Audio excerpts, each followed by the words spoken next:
I'm in the English department at Raritan Community College, which is located in central New Jersey. And I will be talking a little bit about some concepts from my new book, Dismantling the Racism Machine, right here, a manual and toolbox. There are a couple of copies up here that you're welcome to take a look at, and then the bookshop next door has copies for sale as well. And so the session title is Dismantling the Racism Machine, What White People Are Not Taught About White Supremacy. Okay, so just to kind of give you a sense of where I'm starting out with, I start with the principle that people of color should not have to bear the burden of teaching white people about racism. And so my role as a white anti-racist educator, both in the community and at my college, is that my goal is to be able to make a contribution of bridging the gap between what scholars who study race take for granted and what the public doesn't know. So scholars who study race have done so much amazing history and literary analysis and sociology and political science and more, but a lot of that information is not getting out to the general public. And so one of the things that I'm really interested in doing is trying to bridge that gap and help translate some of those concepts into accessible terms for the community at large, but which includes my own students at my community college. And then here, in particular for this audience, I'm especially interested in trying to highlight the interlocking nature of white supremacy and capitalism. So as we go along, I'll be trying to kind of highlight that intersection. Okay, so today what I'd like to do is highlight what I consider to be 3 important myths that white people are taught that obscure the reality of racism. And then we'll spend most of our time in discussion and in an activity where I hope you'll be able to apply at least one of these myths to the kind of work you do. Maybe it's your activism, maybe it's your teaching, maybe it's your work in the community, maybe it's your personal life, and then we'll be able to have some time for further discussion and brainstorming. But I do hope you're able to leave here with some concrete action steps that you can take. And so I'm going to ask you to just hold questions, jot them down if you have them, until I get through the 3 myths, and then we'll have ample time for discussion. And just, of course, as a reminder, I'm just ever so lightly touching on the ideas that are in the book, and so the book goes into this in a lot more depth.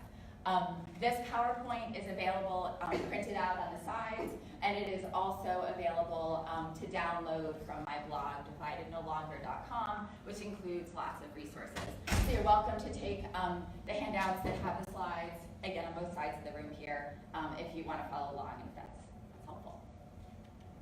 Okay, so I want to say a little bit about the title of my book, just because I think it'll help illustrate the approach that I'm taking.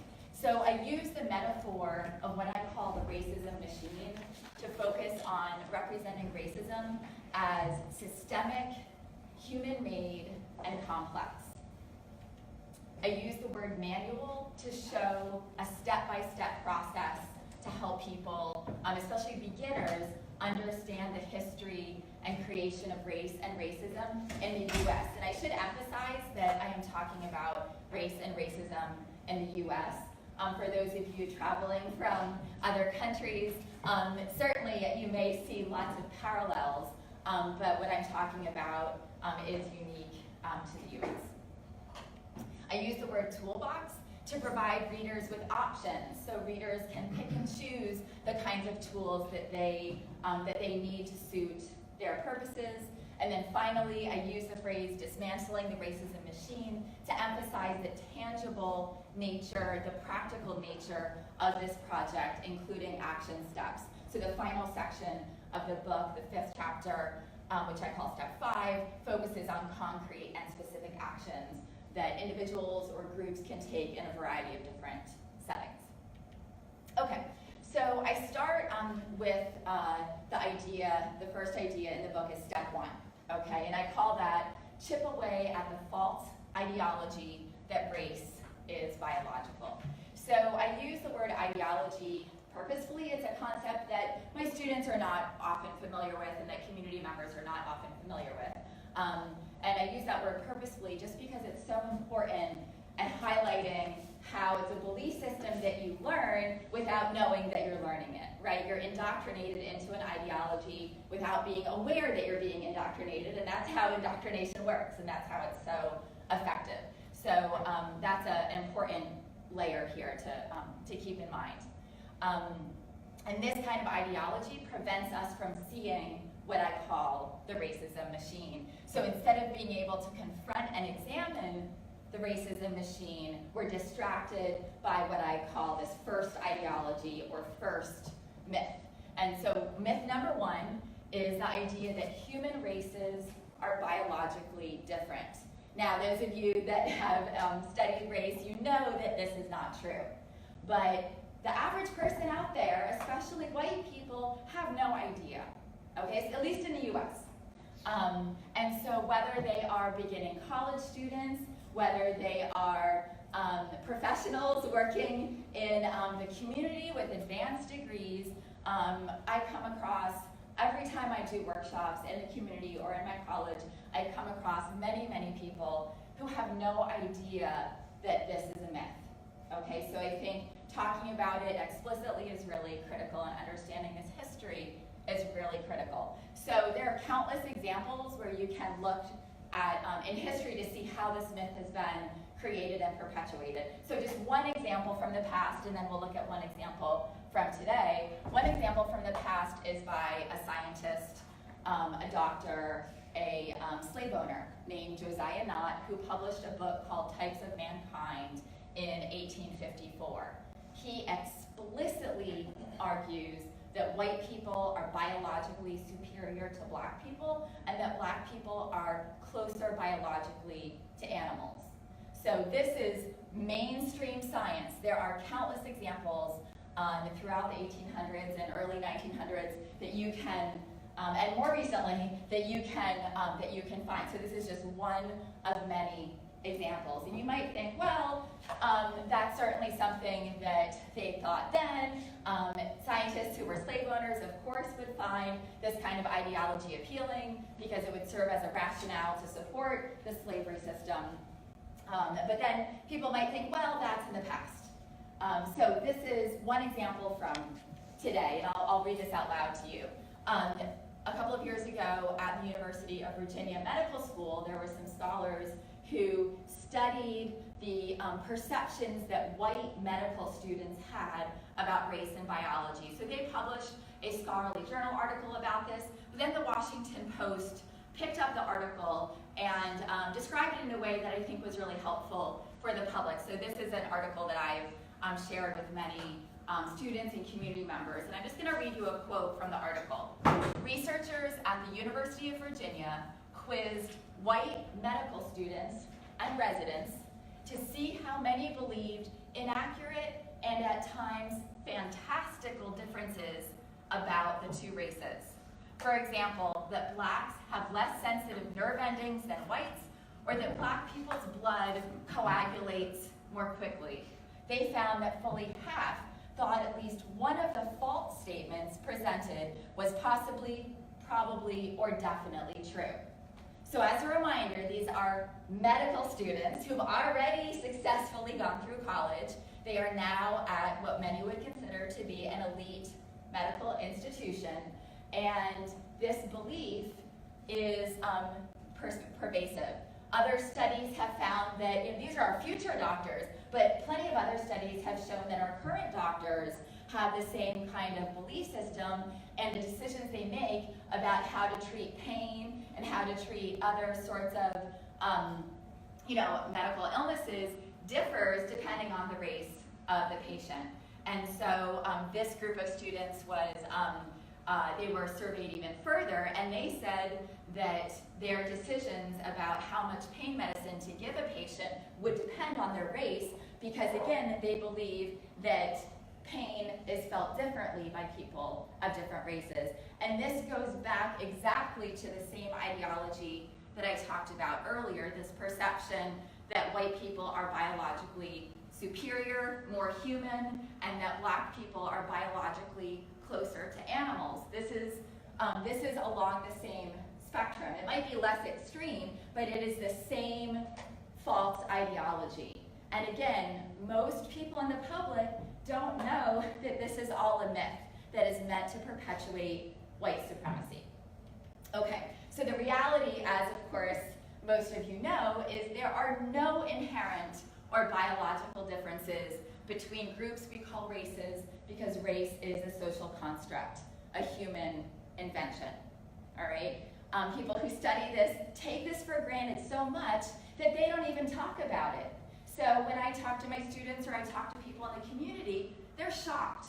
They have no idea that race is a social construct or that it's an idea that was invented.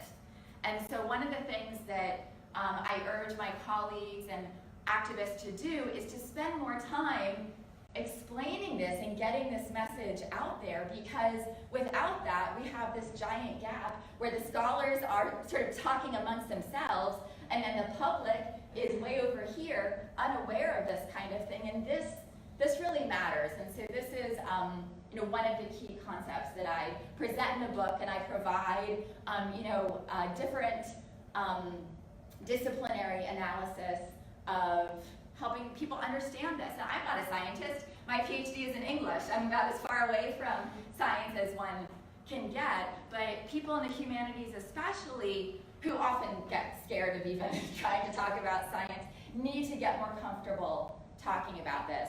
I'll mention that one introductory way to be able to explain this is to show the first episode of a documentary called Race, the Power of an Illusion. It's more than 10 years old, but it is extremely powerful. It's from PBS, and just that first episode, I often start my class at the college with that. I start community groups and discussions with that. In less than an hour, it debunks the idea that race is biological in very powerful ways.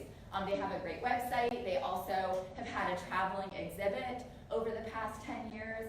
So again, that's exactly the kind of work that needs to get out there. And so the film and other people who work on this highlight a couple of strategies for talking about this. Again, this is what people in the community, especially white people, are not aware of. Human DNA across the planet is 99.5 to 99.9% identical. That comes as a shock to a lot of the people that I talk to. And the tiny, tiny, tiny difference that we have does not correlate with race. Light skin color is a very recent adaptation in the scheme of things. Again, that comes as a shock to a lot of people that I work with. And that finally, there's no scientific way to separate people based on what we call race. So again, my book gives a lot more sort of support and information and strategies for this, but this is just to kind of give you a sense of this first myth. Okay, so then I move on to step 2, see the racism machine. So if we chip away at this false ideology that race is biological and recognize the reality that race is a human invention, then we can start to see what I call the racism machine. And if we start to see it, then we can start to ask, well, what is this? Who built this machine? When? Why? And how? And then that sort of leads to the next myth, which is the idea that race has always existed, and especially that whiteness has always existed. And this, again, is a very, very powerful ideology that has been taught over the past couple of centuries to white people. And this, again, comes as a shock to my students, to people in the community that I work with. So again, race is an invention, a relatively recent human invention. We can look at a couple of locations. I find colonial Virginia in the 1600s one of the easier places to look, just because there is such explicit evidence, especially legal evidence. So we can look at the laws that the colony established that didn't talk about race and didn't use, words like white for decades. And we can see that sort of before and after. I mean, yes, it's a little bit overly simplified, but I find it really helpful in the classroom to have students actually look at the original legal language themselves and to see this shift. So what comes out of that is in the early days of colonial Virginia, the line between servant and slave was very ambiguous. Okay, people did not identify as black or white. People identified by nationality, by language, by religion. So again, this is the early days of colonial Virginia.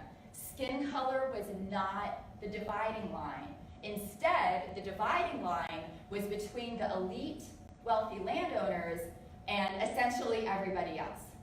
Okay? Yes, we would call some of them white, we would call some of them black, but that was not how they saw each other. They saw they had more in common with each other than they did with the elite masters who owned the land, who owned these larger plantations.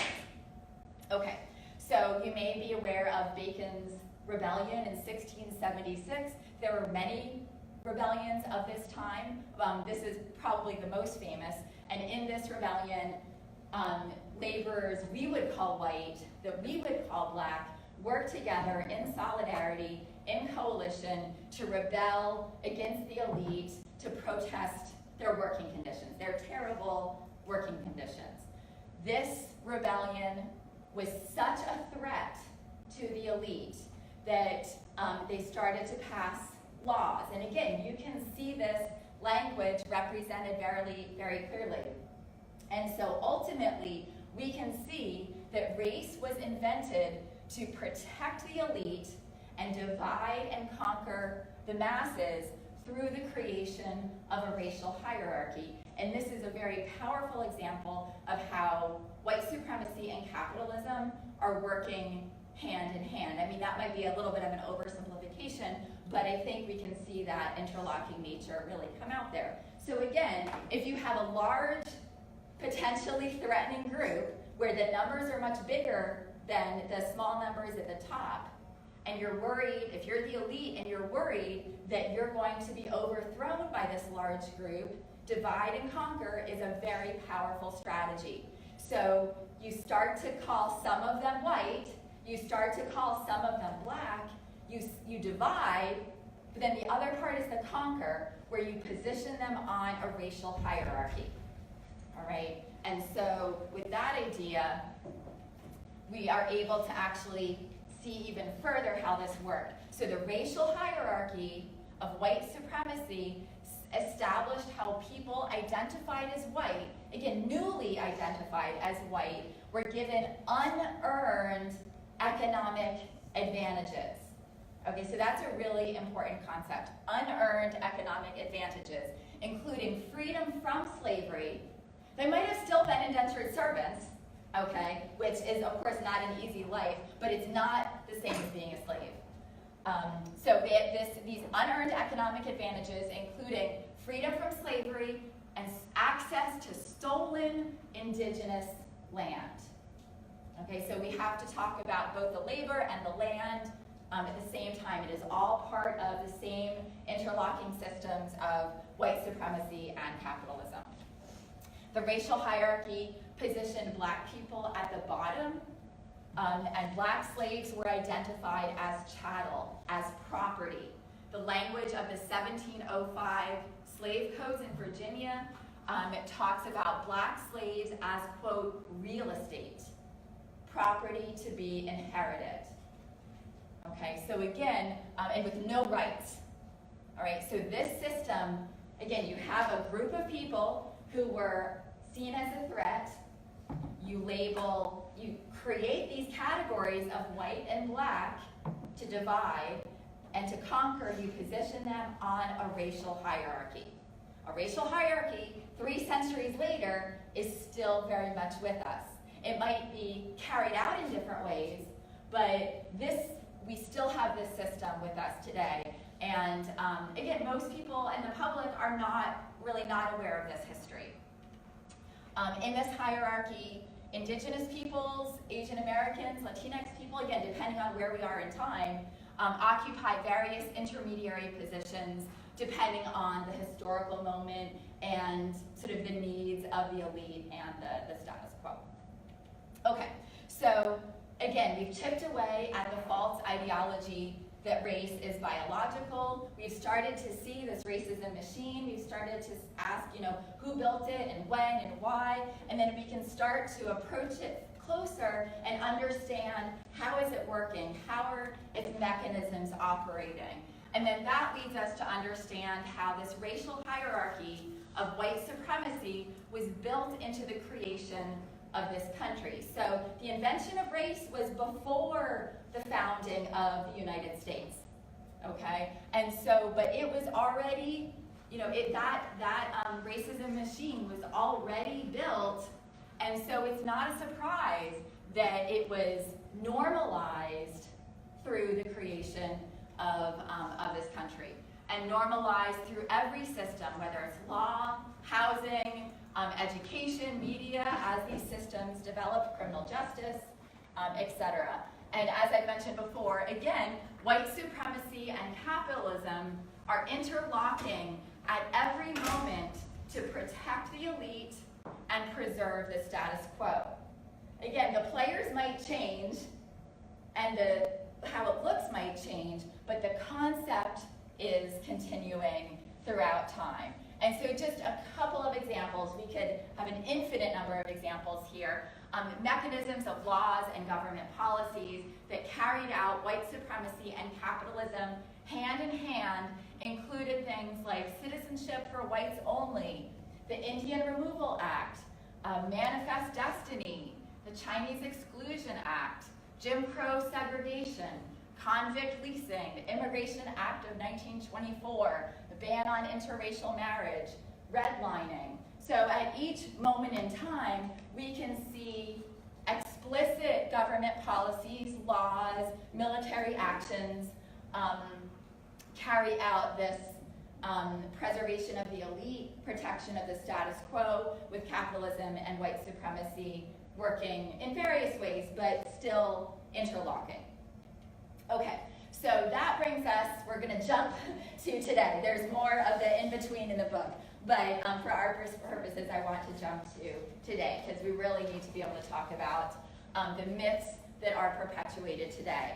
So again, these are interlocking myths, but one of the larger myths is that racism occurred in the past, but now it's over, okay? And so we hear this in a bunch of different ways. And it also interlocks with the perceptions of the American dream. And so we might hear things like the civil rights movement ended racism.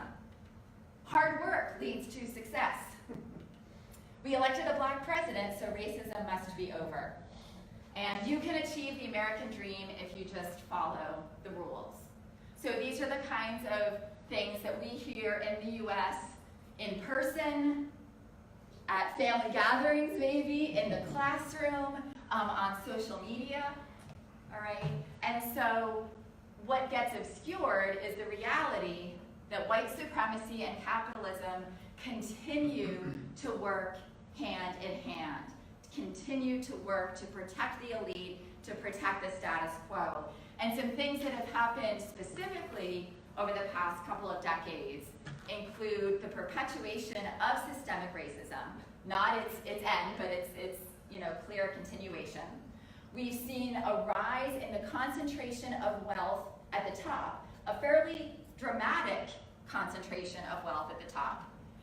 We see today a significant racial wealth graph that has been growing. So just as an example, the Pew Research Center reported not too long ago that on average, white household wealth is 13 times that of black household wealth and 10 times that of Latinx household wealth. And you can Google that or look on my blog. I have the links there. So again, we have this increase in the gap between the rich and the poor, the concentration of wealth at the top, but then it's especially compounded for people of color.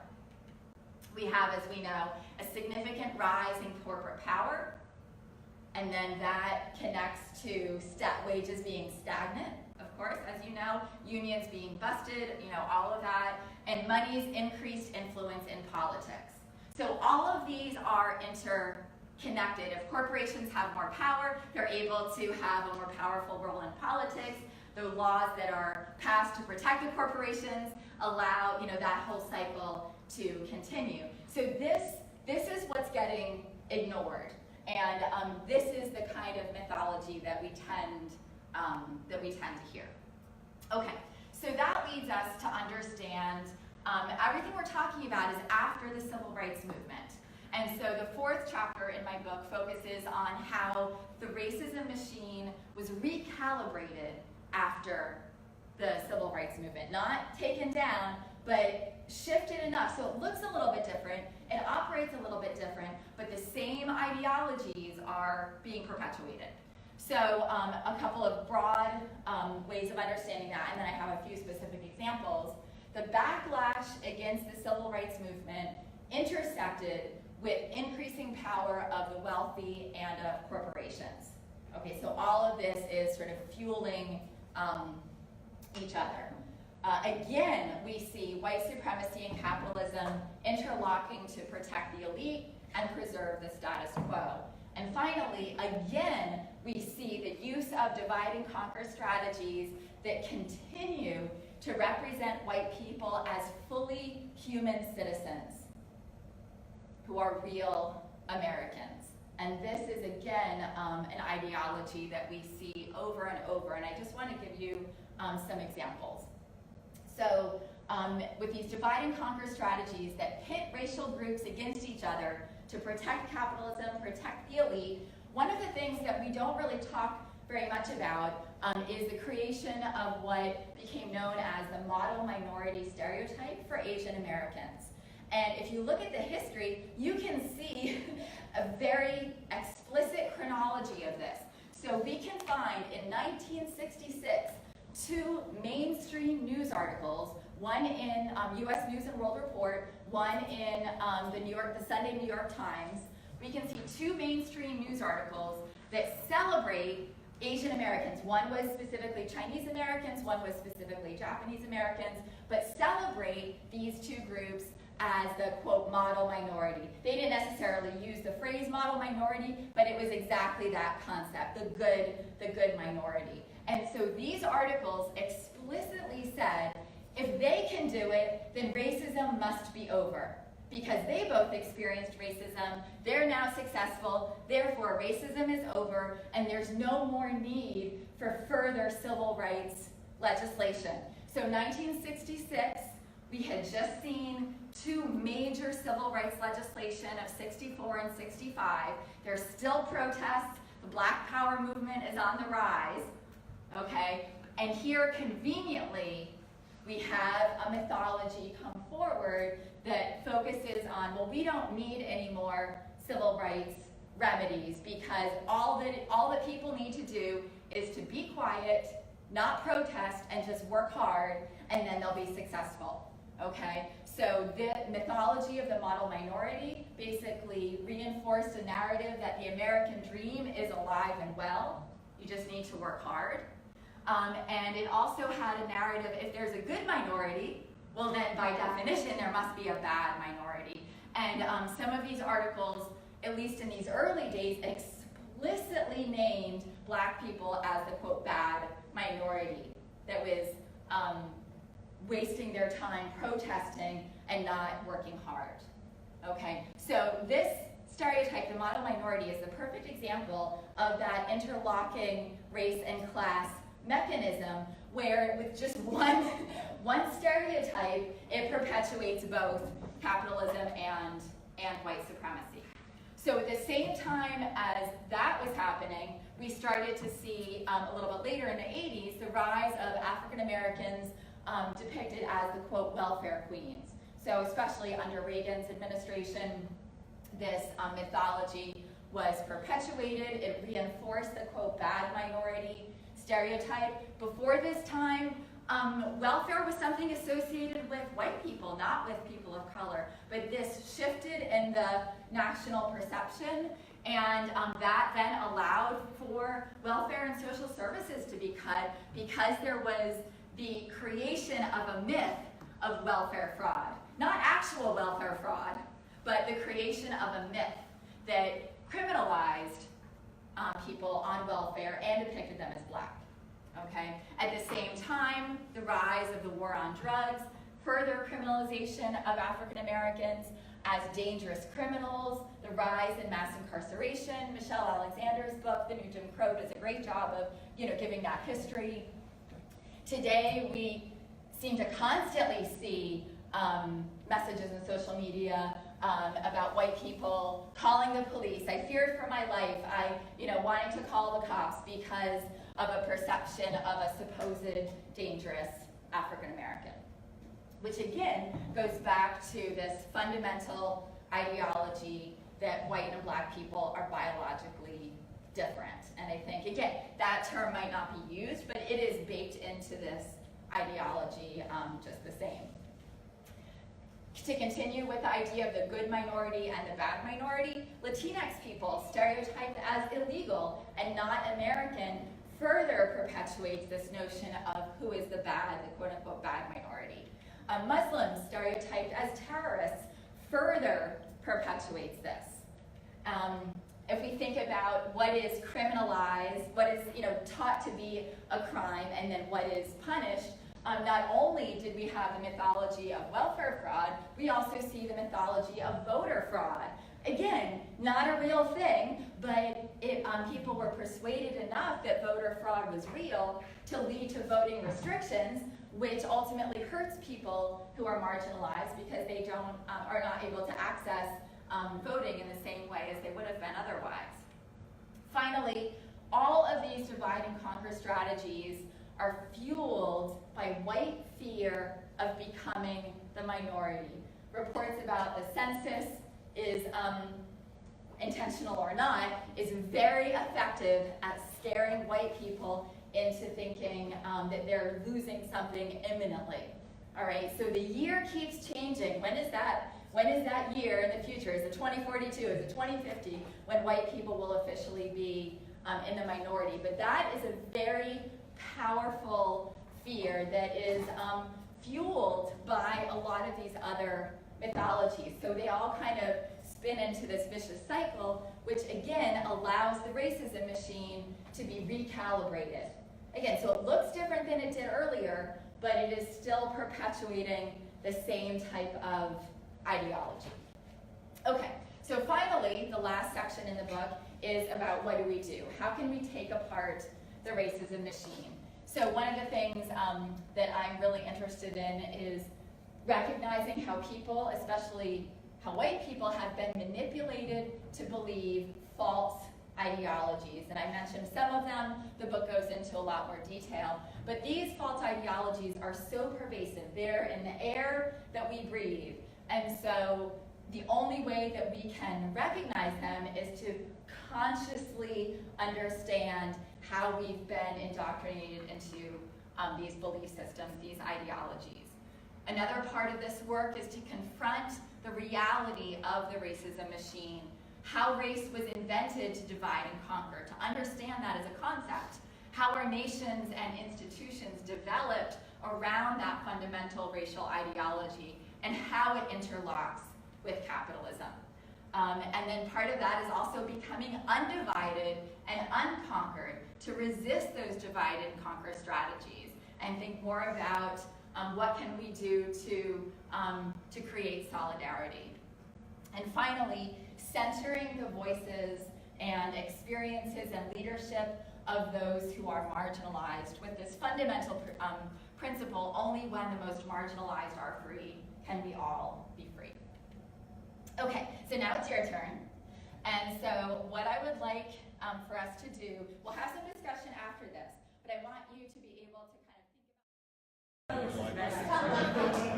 Yeah, no, we're talking about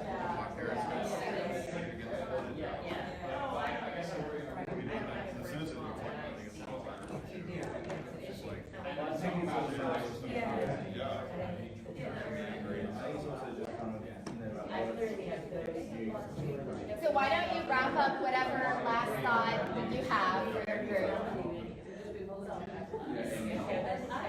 Yeah, in theory, obviously that contraction, however, we all start the same place. What else? Let them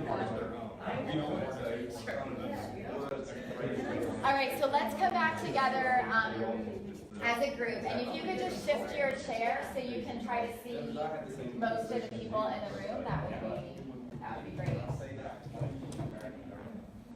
So why don't we come back together, and you can kind of adjust a little bit so you can see everyone. So just a couple of reminders. One of the things that's so exciting about this conference is not only do we have people from different parts of the U.S., but we have people here from different parts of the world. And so just one of the things that I emphasize with my own students when, we certainly have plenty of students who are immigrants in the classroom and coming from different places. One of the ways to recognize that race is a social construct is to see that different countries construct it differently. And so one thing that might be helpful is when you're reporting back, in addition to mentioning your name, if you can just tell us either what part of the U.S. you're from or what part of the world you're from, just so we have a little bit of context. I think that'll help the discussion. So why don't we begin just by hearing a little bit from each group to hear just sort of a quick summary of the highlights that you talked about. What were some actions or attempts at some action planning that rose to the surface? And then we'll have some time for broader discussion. But I want to make sure each group gets to chime in first. But we have time. We have until 10:30. So I think we'll certainly have some time for discussion. So which group would like to share their thoughts first? Great. We'll get it over with. Go for it. I guess Do you mind just saying like where you're from and your name? Being identified. If you're not comfortable with that, I recognize that. No. I don't remember last names. Sarah is from Australia, which played part in our discussion. Caroline is at Georgetown, and I'm Jerry, and I'm in Raritan, Pennsylvania. Thank you. I think I'll point to two things that might have come from this, and one would be the evolution of the definition of being white. And Caroline reminded us of that. She has apparently for quite some time been doing a lot of research in the construction of race. And she reminded us that, she reminded me, Caroline's Jewish, I'm Italian. She reminded me that there was a time when Jews were not considered white. Mm-hmm. And I remember early in the 20th century when my father came to this country, Italians were not considered fully white. Mm-hmm. So the evolution of the definition of whiteness. And then Sarah, our second point, that the phrase you brought forward that we all use, white supremacy, is really a global phenomenon as a result of European imperialism and colonialism, because Sarah was talking about the indigenous people of Australia, not the Africans, Americans brought across the ocean, and the same issues of racism in regard to that. And all three of us said, somewhere in that classroom is the idea that racism is over. And I think I certainly felt, speak for myself, they may agree, that we have to do a little bit more about addressing that directly, not just saying this is what happened in the past, but in other ways this is happening today still, in Australia and in the United States. So those are our 2 points. Great, thank you so much. And well, let's come back to some of those points once we hear from everybody. So that's great, thank you. Who wants to go next?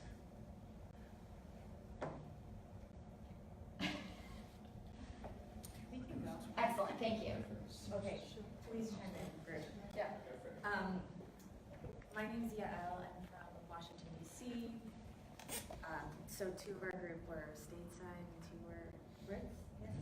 And we started, and we all teach in some capacity, and we spoke about how to bring the first myth into the classroom. And something that came up was thinking about what our foundational texts are. So using something like the text of Bacon's Rebellion or the history of that to start a conversation about the evolution of whiteness and blackness, and then also just thinking about the words that people have used and how they've evolved over time, how they appear in literature, and spending time in the classroom interrogating how the terms to refer to people we now refer to as white and black have evolved over time and in different places and contexts. Anything else to add?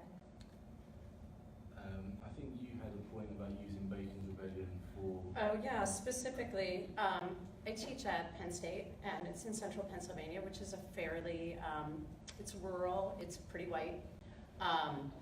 And I teach in the School of Theater. I teach tap dance, so I talk about race, the history of race a lot. Sometimes though, I'll have students, things will come up, stuff that's happening on campus, and or even within the School of Theater, like we might do a show that's considered a black show, the Wiz, right?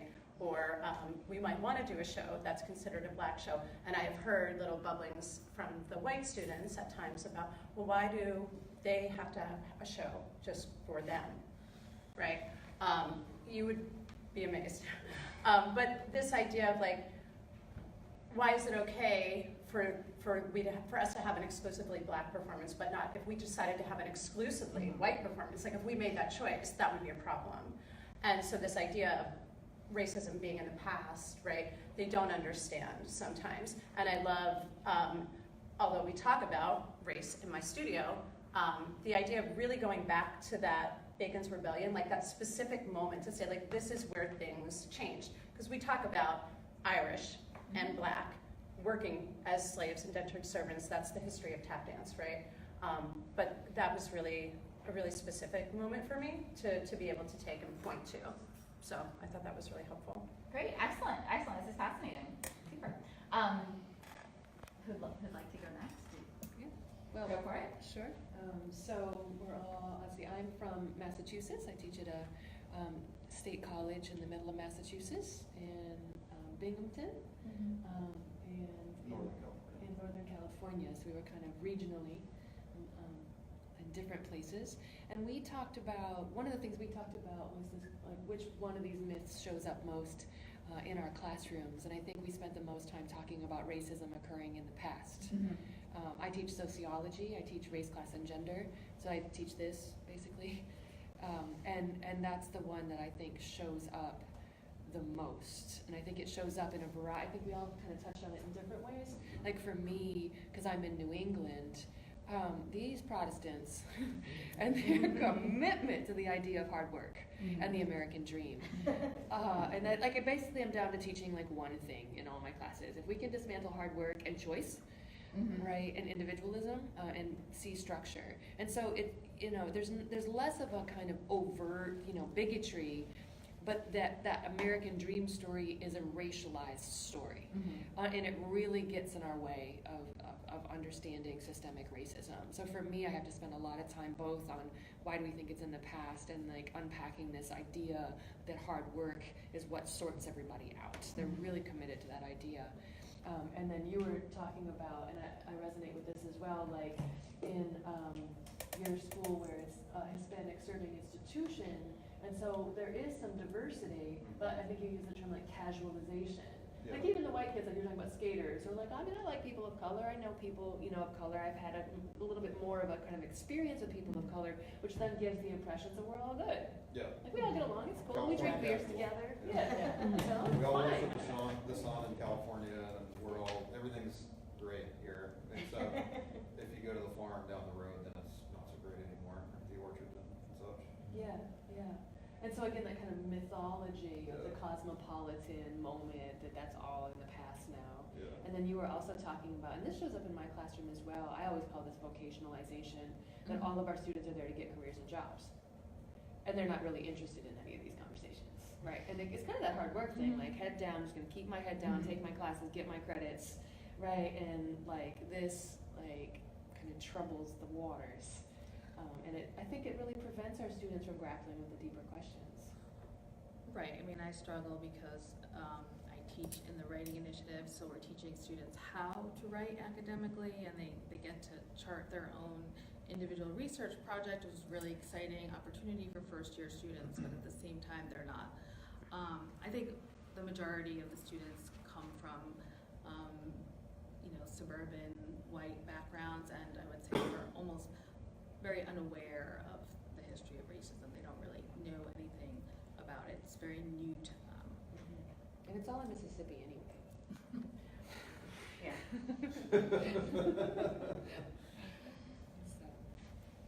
Excellent, thank you. This is great. This is really rich. Okay, well, last but not least. Okay, well, I'm Matthew Spies. I'm from the University of Cambridge. Ken, you're from Brooklyn College, is that right? And Heartland Community College in Normal, Illinois. Okay, so I'm quite a diverse geographical displacement, I suppose, in terms of where we teach. I think in terms of the three myths, the one that, from my own point of view, I find the most challenging to try to deal with is myth one. And it's really because I'm not familiar with a lot of the research that deals with biological differences of race, in essence. But in terms of the discussion, we focus predominantly on racism occurred in the past, but it's over. And there's a few different things or themes that emerged, I would say, from the discussion that we had. The first that Ken brought up, which I thought was very interesting, focused on a couple of policies that occur on Brooklyn College campus. The predominantly stop and search experiences of black students there, Muslims under surveillance, and how that filters through into the classroom environment. And if you don't mind me saying, Ken, you mentioned this really noteworthy example whereby a Muslim woman who identified as a Muslim was challenged by a Muslim gentleman in the class for not wearing the right clothes. So the question that we were kind of grappling with was how to create a space for these issues to be discussed in the classroom, whereby we can create a critical dialogue to challenge this type of myth. Now, in terms of, from my background, I teach statistics, so it's an easy way to kind of show differences in terms of these classifications. But the question that I grapple with is, a lot of these comments here that you mentioned, the civil rights movement ended racism, hard work leads to success. I pointed out that this is kind of like a colourblind way of perceiving the world. Yes. Now, as sociologists and as people working in the social sciences, we kind of develop particular ways of seeing difference through classifications. One of them is ethnic classifications, that we kind of break down groups based upon particular characteristics, and then in a statistical sense we'd model them to see differences and whether those differences are statistically significant. Now, in the process of classification, we're constructing those labels that then are acting back on the social world, right? In a way, we create those conceptual frames through which we then understand how the world functions. And my question that I grapple with is, how do we move beyond ways of classifying to a colourblind way of perceiving difference? And I suppose this point that you made about marginalisation, that until the most marginalised are free. But as sociologists, I wonder, or as social scientists, I should say, how can we move beyond forms of classification to challenge this kind of conceptualisation, whereby racism occurred in the past, but it's over? So I think, was there anything else that I've missed, or any other points? No, but what you guys were saying really resonated with me. I mean, yeah, they just want to keep their heads down. They want to get their piece of paper at the end, and they want to get out of there. They don't want to talk about this stuff. And that Protestant work ethic, like, hello, yeah, everybody where I live is, yeah. I grew up German Lutheran, the whole entire town, everybody's blonde, blue-eyed, Lutheran, whatever, and we don't, well, that's not a problem. You just work hard enough and you do the right stuff and everything will be fine. And my students are sort of the same, and I say, well, look at Illinois. You have Chicago at one end, which has its, issues, and then you have poverty-stricken Southern Illinois, which has similar issues along class lines. Those two groups of people have a lot in common, but race is the difference, often in the way that they look at each other. And I always use the issue of public school. I say, okay, public school, it's free. We all get free, equal public school, right? Yeah. So students from, Winnetka or Northern Illinois, this, collar, upper middle class communities around Chicago, and I say, okay, what was your public school like? And then you take a poor rural kid from Southern Illinois, well, what was your high school like? And then I have Chicago public school kids, well, what was your public school like? And I say, was it equal? No. Well, why not? Well, because we haven't solved at least, you know, the class raised whatever part of that problem, and we don't all start in the same place, which is why if you just work hard enough, that doesn't necessarily solve the problem, because some of you have much larger problems to solve, at which point the discussion goes crazy, so yeah. So this is great. I really appreciate like all the layers here. So it seems like one of the themes is creating a space in the classroom to have these difficult conversations that students often don't want to have. White students don't want to have. That white students don't want to have. Right, thank you. Absolutely. And so doing that without putting the burden on students of color. Right, exactly, which we talked about. Then, yeah, it doesn't become the other students in the class responsibility to say, hey, we're missing the point. Absolutely. Sometimes they do, but only if they want to. Yeah, you can't make them. Right. Just a couple of strategies, and then we can, keep talking about this. But going back to your point about the data collection and the categories and all of that. So I'm not a data person, I'm a words person. So I guess, my reaction would be about asking questions.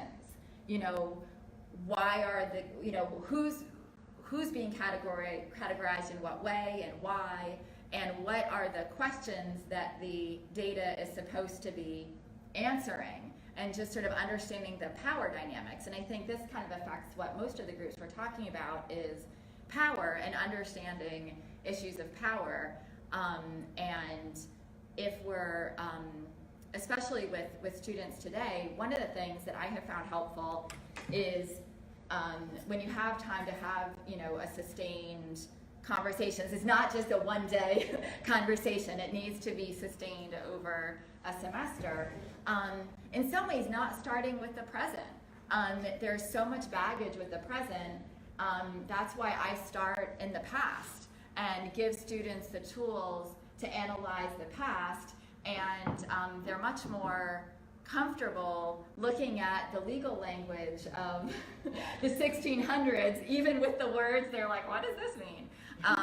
They're much more comfortable at saying, oh, I can see, this is about race, and race is, clearly at this moment. And they're much more comfortable doing that when it's, generations and generations ago. And then developing that language and developing those tools and developing that power analysis. And then we certainly get to the present, but by the time we get to the present, they have sort of these tools that they can draw from.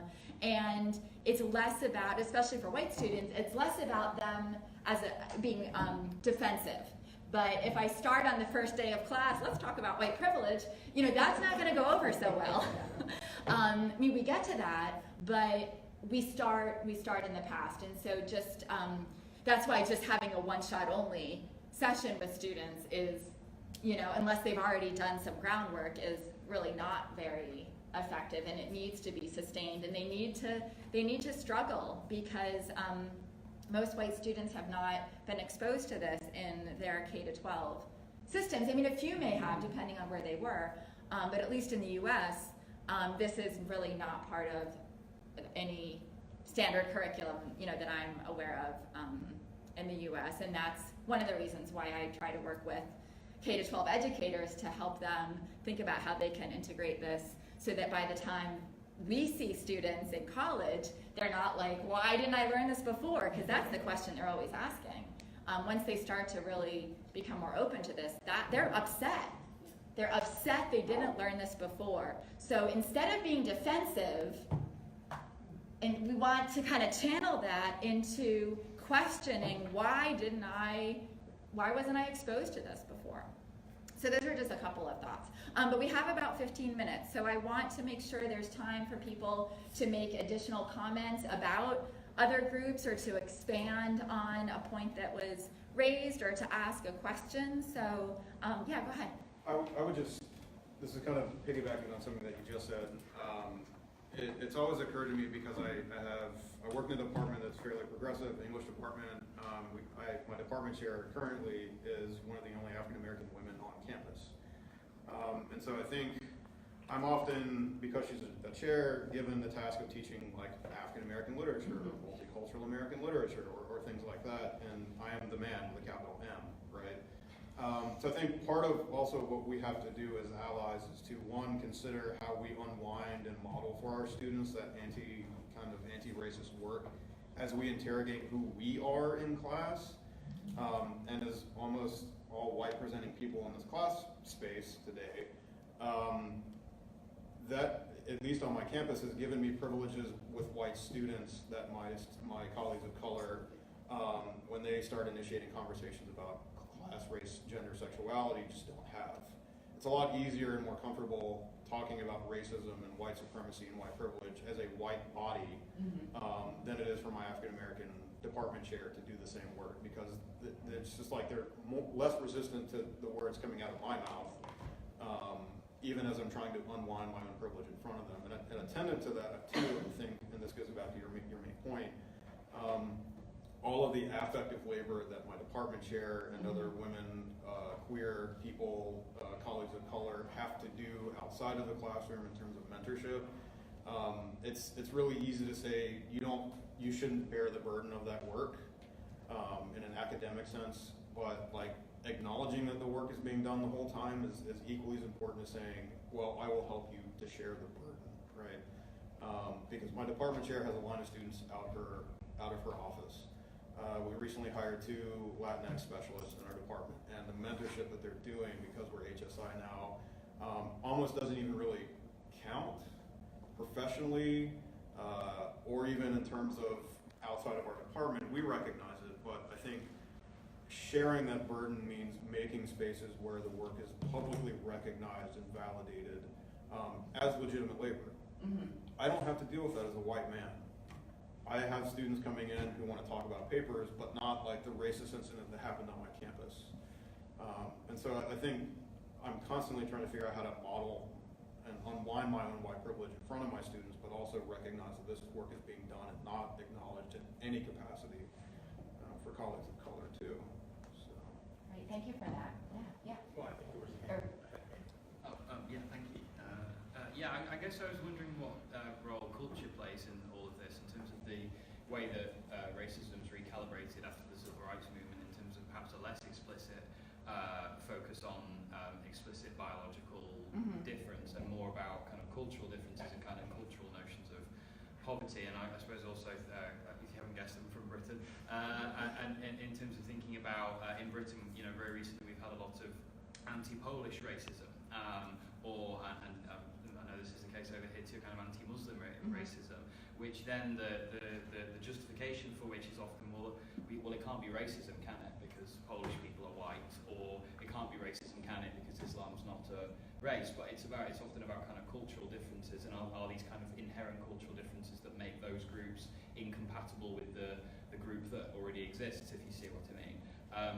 And I wonder if this is something that works in the US too, about a couple of people have talked about the notions of the American dream and Protestant hard work ethic and individualism, and I wonder if to a certain extent individualism is perhaps a key missing term in all of this discussion, because if people think of themselves as, I'm going to get my head down and I'm going to work, and it's very much kind of focused on that individual, and then that is kind of taking a level of kind of white privilege as a kind of neutral base, and then they don't have to think about anyone else. So I wonder if thinking about culture is another aspect of this, but within thinking about culture, whether it has to be about getting away from individualism and it has to be about creating solidarity, as opposed to I'm okay, or then because you could also get, well, there's that one successful black person over there, or there's that one successful Muslim person over there, so therefore it's all okay. But then again, that's just kind of focusing on that one individual story and that one individual story. Great, thank you for that. And I'll just mention real quick that certainly this focus on individualism in the US is so powerful, very much connected to the American dream and capitalism. But one of the strategies that I try to work on with students and community members is the idea that you mentioned before, like the individual and the system. So individually, anyone can have prejudice about anything or anyone for any reason, okay? And it could be, I don't like people who wear green pants, okay? But the question then to ask is, does the larger system and the larger culture, the larger, systems around us perpetuate oppression against people who wear green pants? And then the answer is no. And so that is an individual prejudice, and that's unfortunate, but it is not the same as systemic racism and systemic oppression. And so those questions about power and asking, when you, are encountering students who say, well, students here will say, white students here will say that white people are experiencing reverse racism. So that's, I didn't mention that here, but that's another common mythology. But one strategy for debunking that is, yes, any individual can be prejudiced to anyone for any reason, but then you have to look at the larger systems and ask, does the criminal justice system, does the media, does the educational systems perpetuate an oppression against white people? No. Not based on their being white. I mean, maybe based on a white person who is marginalized in another way, then it's about that other marginalized status. But sometimes those are the key questions to kind of help push people into seeing that difference between individuality and the system. So thank you for that. So I know there were some other hands up before. Yeah, go ahead. Yeah, this gentleman, you are? Nathan, you said something about you being an HSI, I don't know. Hispanic Serving Institution.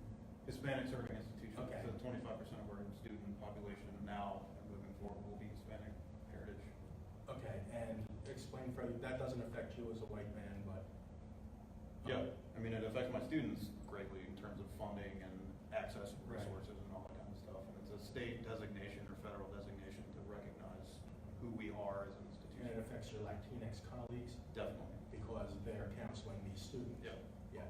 That's what I wanted to be clear about that, to go all the way out to the structure of the U.S. university and the matter of rank and tenure and promotion. Where our gold standard is, what have you published in a refereed journal? And Nathan can go right ahead and publish all he wants in refereed journals because he is, by the structure of the university, not dealing with the Latinx students. His Latinx colleagues are, which means they don't have time to publish. That's a bit exaggerated, I understand. I just wanted to point that out. Our standards for rank and tenure can sometimes inhibit our wanting to do work that, what seems like a room full of progressives here, think is in many ways the real calling to college teaching and to advocacy. And it's really something that we have to think about. Mentorship is not valued in the same way as publication, at least in a lot of institutions. Yeah, and that's a real issue. Obviously I'm coming to the end of a mediocre career. But I don't know if I'd take a kid right out of grad school and say, oh, do all this cool stuff we talked about at this conference this weekend. Because I want to get her tenured. I was I forget which conference, it might have been National Women's Studies Association, they do women's studies as well, and there was a panel on this service burden disproportionately borne by faculty of color women, and the title said it, right, and it was called The Maids of the Academy. Yes. Yeah. Right? And that just says it. Yeah. And then when there's not a critical mass of women of color or whoever, then the burden is, that much higher, which reinforces why institutions need to do a lot more work in hiring practices. But that's So this whole thing, we're talking about white supremacy here, it's like capitalism. Yeah. And I'll just mention the commercialization of the university. Sure. Which has made me nuts for 20 years, and more. But just to point out, what you're fighting against, Karen, and what you called us together to fight against this morning, goes really sunk. Its roots are sunk very deep in the very institutions that sign our paychecks. Mm-hmm. And we have to be aware of that. Absolutely. Yeah, go ahead. I have a question. This question always comes up for me. I teach this, and you were talking about, especially for white people or as white faculty, the importance of doing that work. Yeah. Dismantling white supremacy, deconstructing whiteness. But my concern is, and I don't know quite what to do with this, is that in my classroom, I have a lot of white students from like rural areas, mostly working class, and this conversation is absolutely essential. But what that means is that I actually center whiteness in my classroom. And there was this one semester which like kind of captures the dilemma for me. So I had a white male Marine in my class. Some of you know what I'm freaking talking about. And but he got into my class because one of my other white boys was like, Professor Corbin, you have to help him. I was like, all right, I'll give it a try. Oh boy. Yeah, and I let him oversubscribe in my class, but another white boy was going to be in the other section. I was like, we gonna do this, right? And so they were gonna he was gonna help me, right? So it was fine. And so I deliberately I'm going to let him dominate the class. I centered whiteness in the classroom for pedagogical reasons to help deconstruct this. But then at the same time, I have students of color in the class. And in particular, for example, I had another student of color I've been working with who, Nigerian immigrant, second generation, and I worked with her from her freshman year, just on fire in terms of her consciousness, head of the only student organization on campus, right? And so that means she's in the class too. And so she has to put up with this bullshit for 16 weeks, right? And so we couldn't have the conversation that she probably would have benefited from more, right? We have to we have to teach to the white students and all the students of color. This is not really the conversation that perhaps if we centered the conversation in the concerns and experiences of people of color that we would have. And so in my diverse classroom, I never quite know what to do. I mean, my decision was, anti-racism means that men like him need to stop killing women like her. And so there is an anti-racism to centering whiteness in the class, but then I'm also concerned about that choice in the way that it then ends up decentering the needs of students of color. Sure. And I sit in that dilemma and never quite know what to do about it. Yeah, and I agree. I think about that, and I struggle with that every semester, so I'll just be totally, honest about that. A few strategies that sometimes work better than others is I really explicitly think about it's rather than centering whiteness, it's centering the dismantling and critique of whiteness as part of dismantling the larger system.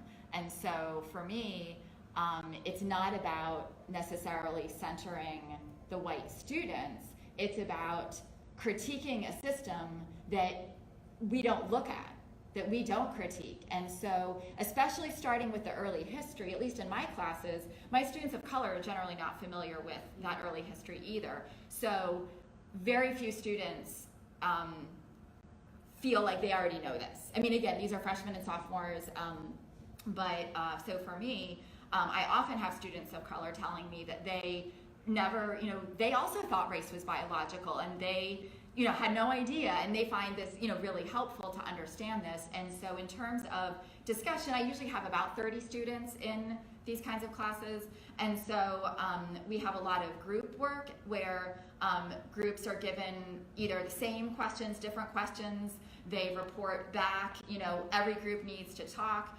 And then in terms of larger discussion, sometimes I'll have each student write something down on an index card and exchange, and everything gets read.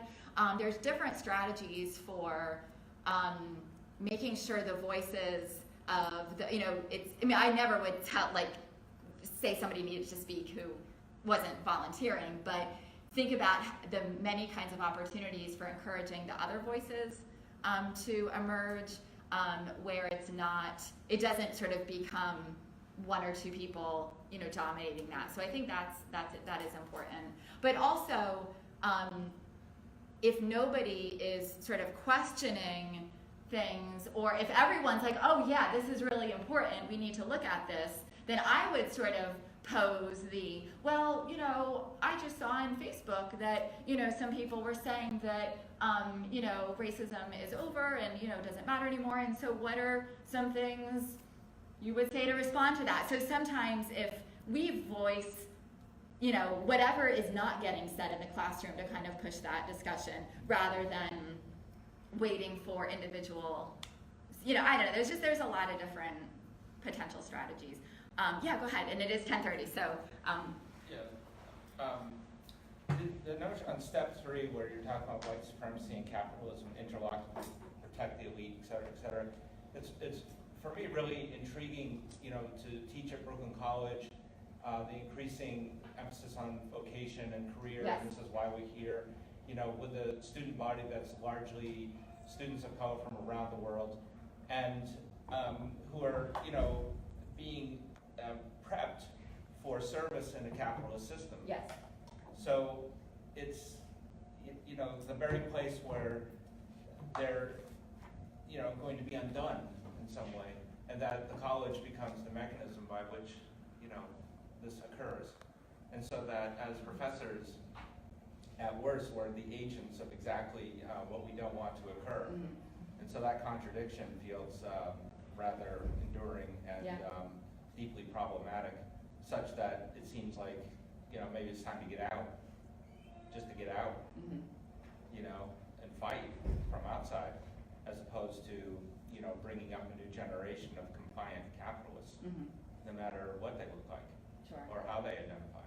Yeah, thank you. I mean, that it's really hard. And I'll just mention, I mean, we're in different disciplines. I mean, in English, one of the things I really want to do is help, and you know, some of you brought this up before, help provide students with tools to express themselves and to create arguments and to analyze and to critically think.